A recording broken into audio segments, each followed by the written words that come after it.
सभी को जय जिनेंद्र। आज इस वीडियो में हम आहार संबंधी एक जैन सिद्धांत को समझेंगे। आहार से हमारा जो अभिप्राय हम समझते हैं वह समझते हैं भोजन पानी आदि को ग्रहण करना, परंतु जैन सिद्धांत में आहार का मतलब उन पुद्गल परमाणुओं को ग्रहण करना है जिससे शरीर बनता है। तो यहाँ पर हम इस प्रकार से आहार का जो भेद है, आहार की परिभाषा है और आहार के जो भेद हैं 6 प्रकार, उनको समझेंगे कि कौन कौन से आहार के प्रकार हो सकते हैं। तो पहले इसकी परिभाषा को देखते हैं। तो कहते हैं सामान्य भाषा में आहार का अर्थ अन्नादि ग्रहण करना है, परंतु यहाँ औदारिक वैक्रियक और आहारक शरीर तथा 6 पर्याप्तियों के योग्य पुद्गलों को ग्रहण करना आहार कहा गया है। देखिए, सामान्य भाषा में तो आहार का मतलब भोजन पानी आदि का ग्रहण करना है, परंतु यहाँ पर जो आहार शब्द आया है उसका अभिप्राय है औदारिक। औदारिक का मतलब जो जैसा हमारा शरीर है, वैक्रियक यानी जैसा देवताओं और नारकियों का शरीर होता है, और आहारक मतलब जो आहारक पुतला निकलता है मुनिराजों के, अथवा यूँ कहें 6 पर्याप्तियों के योग्य जो पुद्गलों को ग्रहण करना है वह आहार कहलाता है। तो आहार, ये जो 6 पर्याप्तियाँ उसको हम अगले वीडियो में पढ़ेंगे। यहाँ पर हमको इतना समझ लेना चाहिए कि शरीर को, यानी औदारिक शरीर हो चाहे वैक्रिक शरीर हो चाहे आहारक शरीर हो, इनको अथवा 6 पर्याप्तियों को पूर्ण करने के लिए जो पुद्गलों को ग्रहण करना है उसको आहार कहते हैं। अब वह आहार कितने प्रकार का? 6 प्रकार का होता है। अब उन 6 प्रकार के आहार में हम सबसे पहले देखते हैं पहला आहार, जिसका नाम है 9 कर्माहार। देखिए, ये शरीर से संबंधित है।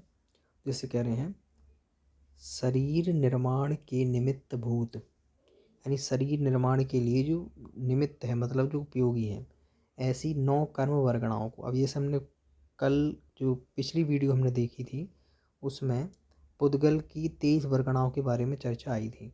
तो उसमें जो 19 प्रकार की वर्गणाएं हैं वो तो 9 कर्म वर्गणाएं ही हैं जिससे औदारिक आदि शरीर बनता है।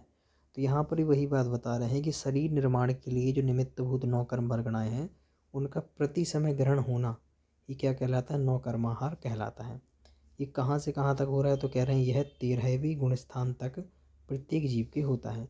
अब ये जो शरीर को बनाने के लिए, शरीर निर्माण के लिए जो 9 कर्म वर्गणाएं हैं उनको हम ग्रहण करेंगे तो 9 कर्माहार कहलाएगा वो। लेकिन ये जो 9 कर्माहार किससे किसको होता है? तो कहा पहले गुण स्थान से लेकर 13वें गुण स्थान तक सभी को होता है। 13वां गुण स्थान मतलब संयोग केवली अवस्था। अब ये होता तो सबको है। अब इसमें एक विशिष्टता यह है कि केवल भगवान की एकमात्र 9 कर्माहार ही होता है। अब हमने अभी बताया था कि 6 प्रकार के आहार होते हैं, परंतु केवली भगवान को इन 6 में से मात्र एक ही प्रकार का आहार होता है। कौन सा? 9 कर्माहार, यानी शरीर को निर्माण के लिए जो निमित्त भूत है ऐसी 9 कर्म वर्गणाओं को ग्रहण करना ही। तो ये होता है 9 कर्माहार, केवली के केवल यही मात्र होता है। इसके आगे के जो हैं वो विशिष्ट विशिष्ट लोगों में होते हैं, परंतु केवली में मात्र एक ही होगा। अब देखते हैं दूसरा। दूसरा है कर्माहार। कर्माहार नाम से ही स्पष्ट है, जिसे यहाँ पर 9 शब्द लिखा है, 9 कर्माहार। 9 कर्माहार मतलब यहाँ से अभिप्राय लेना शरीर को बनाने के लिए, और कर्माहार का मतलब जो हमारा कार्मक शरीर बनता है, कार्मण शरीर, यानी कर्मों के, ज्ञानावरणीय कर्म की पुद्गल का संचय होना, दर्शनावरणीय कर्म के पुद्गलों का संचय होना, ये कर्माहार कहलाता है। तो कह रहे हैं जीव के परिणामों के द्वारा, हमने परिणाम किया उसके द्वारा प्रतिक्षण कार्मण वर्गणाओं की ग्रहण करने को कर्माहार कहते हैं। देखिए, इसीलिए हमने जो पिछली वीडियो है उसमें हमने 9 कर्म वर्गणाओं को जो 19 होती हैं उसके बारे में हमने पिछली पुद्गल की जो 23 वर्गणाएं हैं उसमें हमने पढ़ लिया था। ऐसी वहाँ पर हमने कार्मण वर्गणा भी पढ़ा था, तो यहाँ पर वो शब्द भी आया है कि कार्मण वर्गणा को ग्रहण करना ही कर्माहार कहलाता है। ठीक है, इस प्रकार से। अब ये किसके होता है? तो कह रहे हैं नारकी जीवों के यही आहार होता है। नारकी जीवों के इन 6 प्रकार के आहारों में से कोई आहार नहीं होता, मात्र और मात्र उनके यहाँ पे कर्माहार ही होता है। ठीक है, ऐसा यहाँ पे समझना चाहिए। इसके बाद में तीसरा कौन सा है? कबलाहार। कबलाहार का मतलब होता है भोजन को ग्रहण करना, जैसे हम हाथ में लेके जो भोजन करते हैं। तो कह रहे हैं मुख में कवल यानी ग्रास लेकर जो आहार किया जाता है वह कबलाहार है। इसमें किसी वस्तु को पीकर या चाटकर खाना भी ये किसके अंदर आता है? कबलाहार में ही आता है। जैसे किसी भी चीज़ को हम खा रहे हैं, हमने हाथ में लिया, रोटी सब्जी, ये सब किस में आती है? कबलाहार में। तो ये तो हम लोग करते ही हैं इस प्रकार से। अच्छा, इसमें कुछ विशेषता भी इसकी बताई है। तो विशेषता क्या है, तो कह रहे हैं यह मनुष्य व त्रियंचों के होता है। ये मनुष्य के भी होता है, त्रियंचों के भी होता है, देवताओं के और नारकियों के नहीं होता है ना, केवल दो को ही होता है। अब केवली भगवान, देवताओं और नारकियों का कबलाहर नहीं होता है। यह आहार 4 प्रकार का होता है, खाद्य, स्वाद, पेय और लेह। ये 4 प्रकार का होता है और ये किसका होता है, केवल मनुष्य और त्रियंचों में होता है।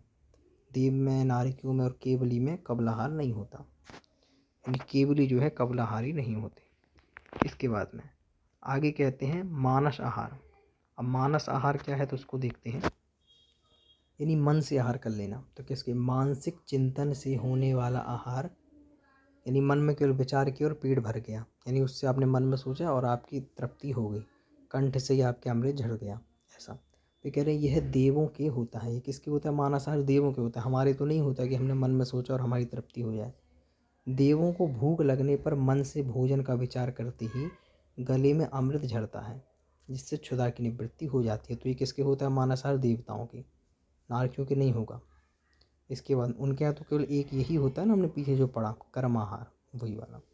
इसके बाद कहते हैं 5वां ऊष्माहार। अब ऊष्माहार किसे कहते हैं, ऊष्म का मतलब होता है एक प्रकार से ऊर्जा, है ना। तो अब क्या कहते हैं इसमें समझिए, पक्षी द्वारा अपने अंडे को सेना ऊष्माहार है। अंडे के अंदर जो जीव होता है उसका यह आहार है, यानी अंडे में जो जीव है, उस जीव को अगर हमें पोषित करना है ना, तो उसको पोषण देने के लिए जो पक्षी की जो माता होती है, मादा पक्षी, वह उस अंडे को क्या करती है, स्पर्श करती है। तो उस ऊष्माहार से ही वो अंदर, अंडे के अंदर जो जीव है वो क्या होता है, पुष्ट होता रहता है। ये ऊष्माहार होता है। एक होता है लेप्याहार। लेप्य का मतलब होता है ऊपर लगा लेना। तो क्या कह रहे हैं, शरीर के स्पर्श मात्र से, यानी आपने स्पर्श मात्र के उससे ग्रहण किए जाने वाला आहार लेप्याहार है। यह मात्र एक इंद्रिय जीवों में होता है। एक इंद्रिय जीव कौन कौन से, पृथ्वी का एक, जल का एक, अग्नि का एक, वायु का एक, वनस्पति का एक। ये कैसे हैं, ये लेप्याहार वाले हैं, यानी इनको क्या होता है, मात्र स्पर्श मात्र से ही उनकी पूर्ति हो जाती है।